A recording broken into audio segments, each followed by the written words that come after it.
I couldn't believe it. I was mentioning that to you. Oh, that was very good. I mean, did you ever race it? Yeah. Yeah, we did it. What person?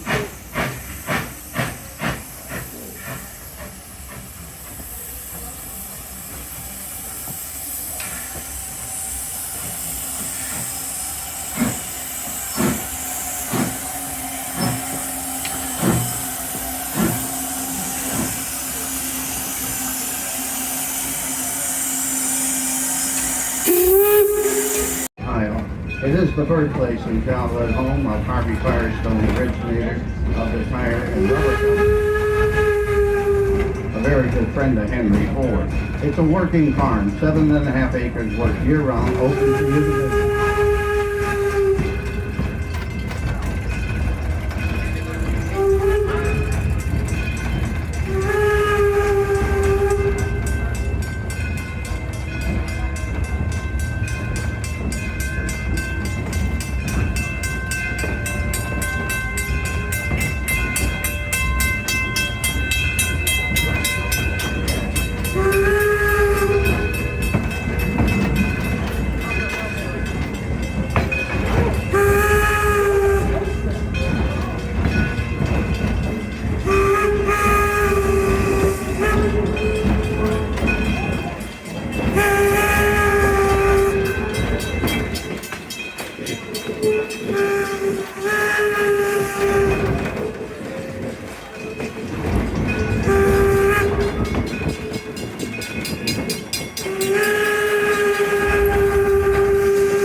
Visit Henry Ford's birthplace, the white farmhouse built in 1861. He was born there in 1863. He moved to here in 1944 from 3¼ miles away, which is down the corner of Ford Road and Greenfield Road.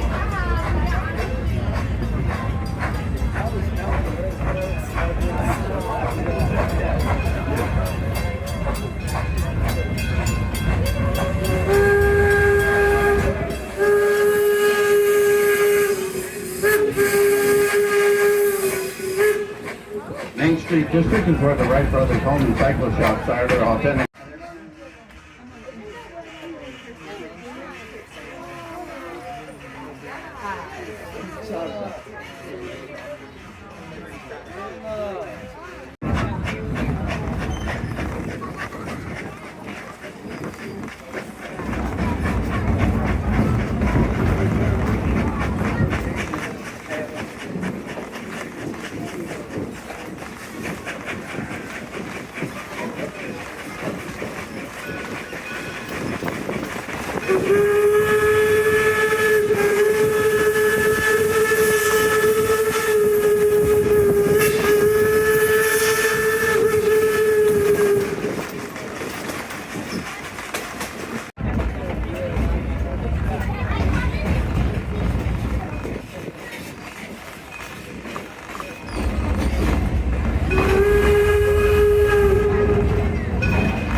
That's actually a decent engine, which if you're from 1867, you're like, those didn't exist.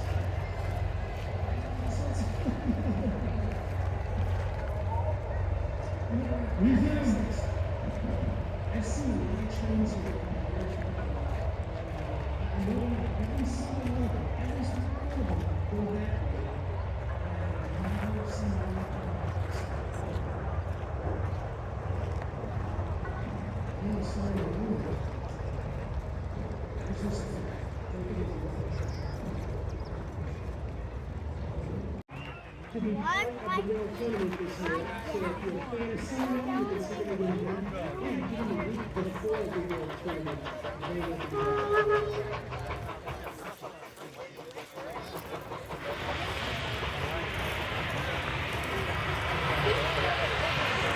Is that who you're looking for over there? I got directions. Let's get 3 cheers.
few minutes. Then we're heading over to the Firestone Station.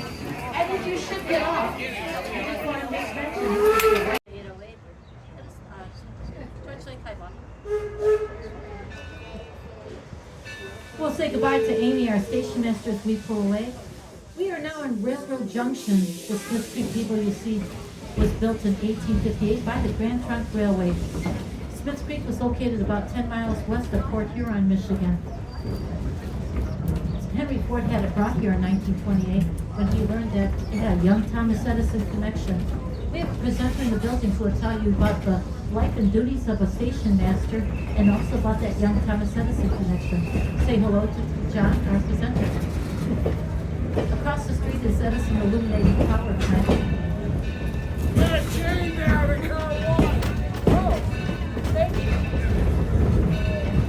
It is where Henry Ford had his first professional job as a steam engineer. In front of us is our Detroit Toledo Milwaukee Roundhouse, built in the year 2000, but it's made to look like one from Marshall, Michigan, back in 1884. In front of it is our Pierre Marquette turntable, built in 1901 by the Detroit Bridge and Iron Works Company. That's how we get our locomotives in and out of the roundhouse. It's manually operated as well. We have our other steam locomotive, the Edison, that will be coming out probably later today or tomorrow. We have 3 steam locomotives. The one that's pulling our train is the Torch Lake, and we also have number 7, the Detroit and Lima Baldwin. Roundhouses like this have disappeared with the advent of the diesel electric, and as the steam locomotives were pulled out of commission, these roundhouses began to close. There are fewer than 10 left in the country that operate. Liberty Craft Works is our next district where you can enjoy seeing glass blowing, pottery making, weaving, and a printing shop. Our artisans are working just like they did back in the 1880s.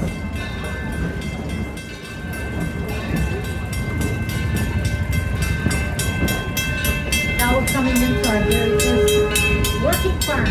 Our staff are dressed in period clothing like that of 1885, and they're carrying out chores using similar tools and implements that were used during that time period. Over to the barn, they're taking care of chicken, horses, cows, and sheep. The farmhouse you see is the first of Harvey Firestone, built in 1823 from Columbiana, Ohio. And if they're still out there, we have some farmers working out there. Yeah, we have our staff working out in the field there. They're working in a cornfield, and the cornfield also has pumpkins that are growing. The pumpkins help to keep the weed under control. You go over there and visit with them, learn more about farming techniques. Then we have our cows and we have our sheep over to the right side. We are now coming into our Firestone station. Remain seated, the engineer will celebrate, giving us the sound of a single whistle, letting us know it's safe to come off the train. The wheat that you see growing here is winter wheat, and it will be the Port Huron steam tractor engine will be pulling a thresher to help separate the wheat from the rest of the plant. In the upcoming months, it'll be harvest season for the wheat. As we come into the station, remain seated.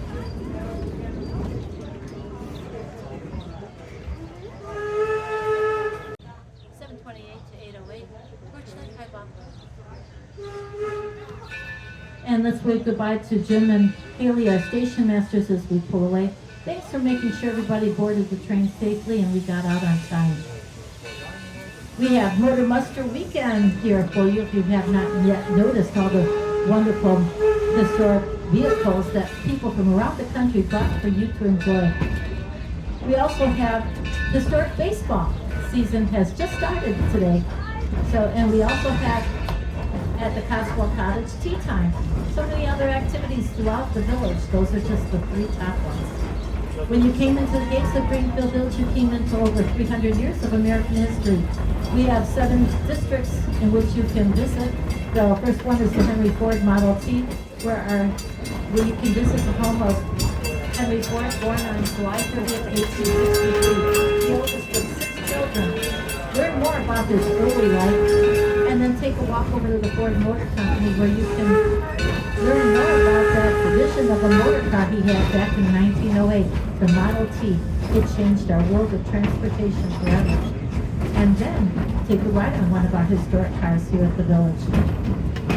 Main streets are our next district where you can visit the home of the Wright brothers, the Wright Brothers Cycle Shop from Dayton, Ohio. We call it the birthplace of aviation. Over at Mrs. Cohen's millinery shop, our staff are making hats like she did back in the 1890s, and the art of purchase. Take a walk over to the Henry Heinz house from Sharpsburg, Pennsylvania. Learn more about how he came up with that one jar of horseradish that led to 56 other varieties. Down Main Street today, we have our pass and review. You sit in the bleachers, take a look at all the vehicles going by, and you be the judge of which one you think has the most promising vehicle in the show. The statue of Thomas Edison leads us into our Edison at Works district. In front of us, we have our Menlo Park. Over to the far left is the machine shop, the two-story gray section. Upstairs is what we call the invention factory, where Edison worked on the incandescent light bulb, the phonograph, improving on the telephone and the telegraph. Edison received over 420 patents while he worked at Menlo Park. The one patent he did not apply for, and he felt bad about it, was for the research laboratory. It was the very first of its kind in the world, and scientists from all over would come and use his as a model. Single men that did work for him would rent a room over at Sarah Jordan's boarding house. The yellow mustard one you see on the side there. It made history in December of 1879, being one of the very first homes in the entire world that was fitted with electricity. When you go inside, you'll see the wires as they lined the walls and the ceilings. When he wintered in Florida, he kept on working on his experiments at his Fort Myers laboratory from 1880s until 1931, where he perfected the wax record phonograph. Now we come into porches and parlors, and what a beautiful way to enter is through that echo covered bridge built in 1932 from the southwestern corner of Pennsylvania. Along with these beautiful cars from the 1950s, 60s, and 70s, we also have some wonderful homes here of famous people, just ordinary people for you to visit. Our staff will tell you more stories about the people who live there. We are now coming into the Susquehanna station. Remain seated. The engineer is going to set a brake and give us the sound of a single whistle, letting us know it's safe to come off the train. Should you be boarding, you're going to exit to your left side at the station. And we'll say hi to Laura, our station master, as we pull in. Once again, wait until you hear the whistle.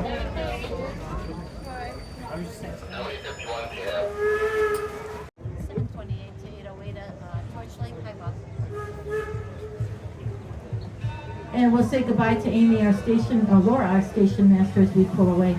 Thanks for getting everybody on board safely and getting us out on time. To your left, we have our Susquehanna plantation that was built in 1835 from St. Mary's County, Maryland. Back in the day, it was 700 acres big. Tobacco was the cash crop along with wheat and corn. The Carroll family owned this plantation, as well as owning 65 people that they enslaved to do all the work. Going inside, a presenter in the building will tell you about the hardships that they endured. We also have our Plimpton family home from Sudbury, Massachusetts, built in 1700. It's a one-room dwelling, and Mr. and Mrs. Plimpton raised 7 children in that home. You gotta go and see it inside. Our Ferris windmill, built in 1650 from Cape Cod, Massachusetts, is the oldest standing windmill in the United States. A gift to Henry Ford. Our Daggett family farmhouse from Andover, Connecticut was built in 1754. Samuel Daggett was a carpenter who built his own home, and they used raised garden beds for their farming. Go inside and see how popular they are today. I didn't see it.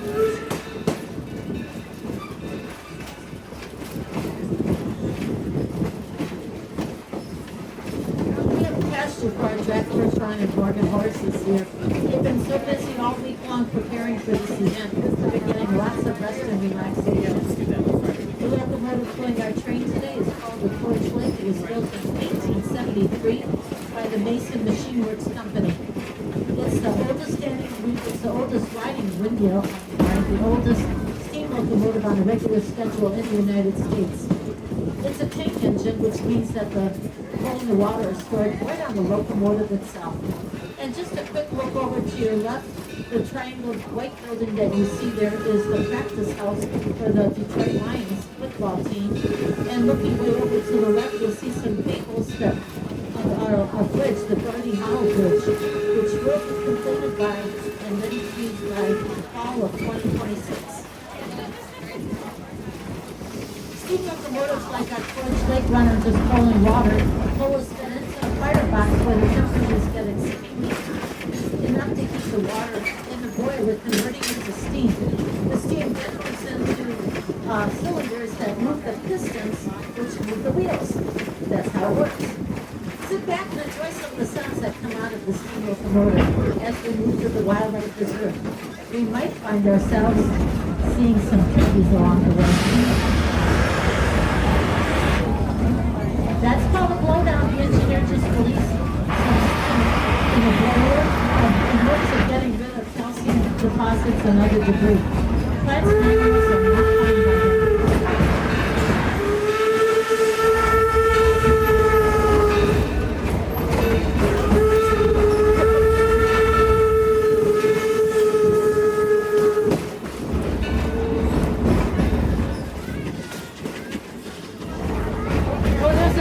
Just crossed the tracks, and some wild turkeys.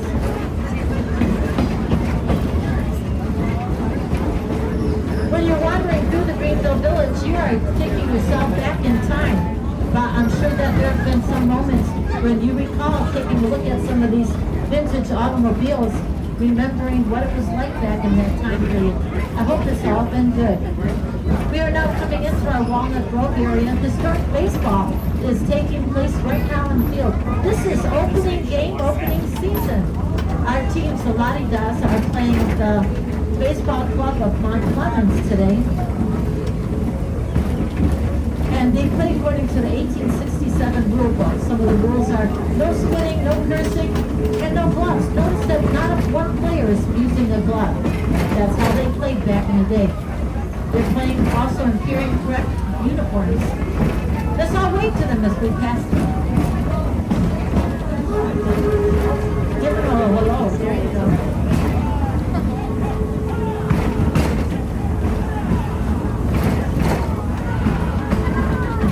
That was fun.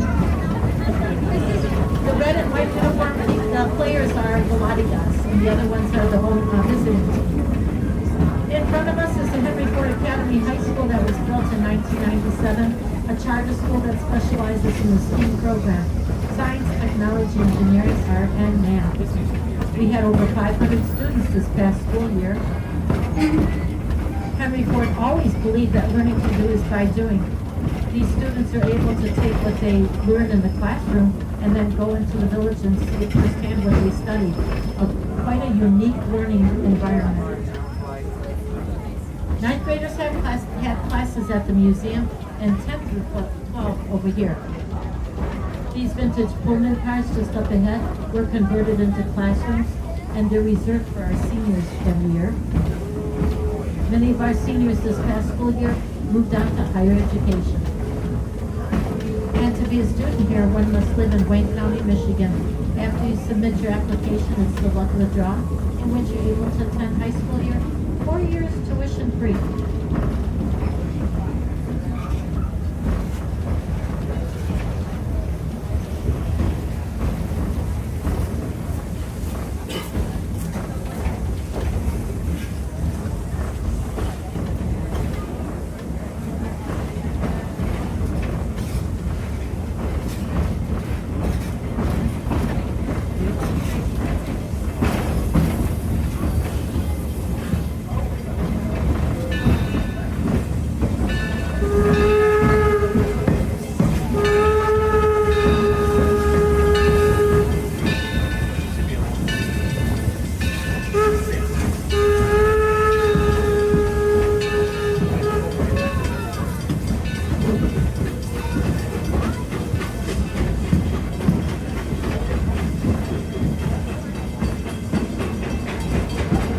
When you look over to your left and up the hill, you'll see a chapel that Henry Ford built in honor of his mother-in-law, Martha Bryan, and his mother, Mary Ford. Since 1930, there have been many weddings celebrated there. Today over at the chapel, we have a guest speaker, Vic Gutman. He's also called Diner Man. He has an exhibit over at the Henry Ford Museum. You go over there and learn more about all the restoration of historic diners that he's done over the years. He has written a book about it as well. Over at this Village Greenfield, you'll see automobiles from the 1930s and 40s. Next to us is a Taste of History restaurant. If you're looking for a place to dine, this is a wonderful place. The recipes come from our historic farmhouses here. Food is locally sourced and raw and fresh daily.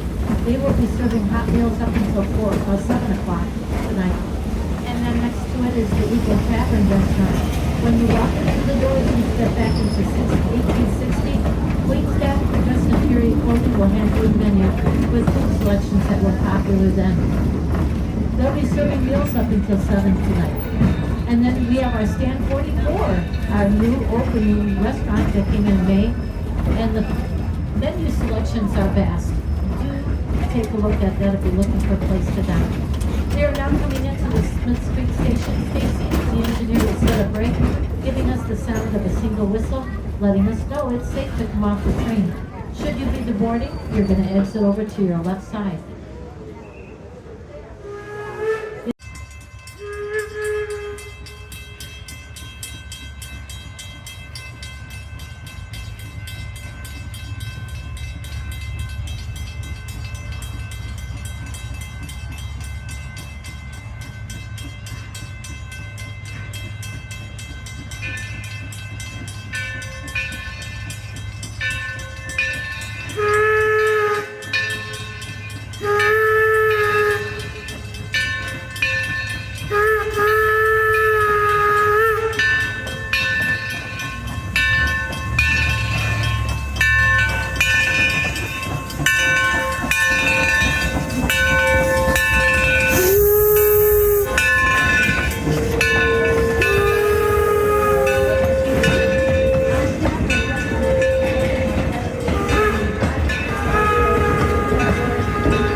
roads. The village is divided into 7 different districts. The Henry Ford Model T is our first district, where Henry Ford was born in that home on July 30th, 1863, the oldest of 6 children. After visiting there, take a short walk over to the Ford motor. The song is called a blowdown. The engineer's just releasing some steam from the engine in hopes of getting rid of some debris and calcium deposits. No plants or animals are harmed.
Do you have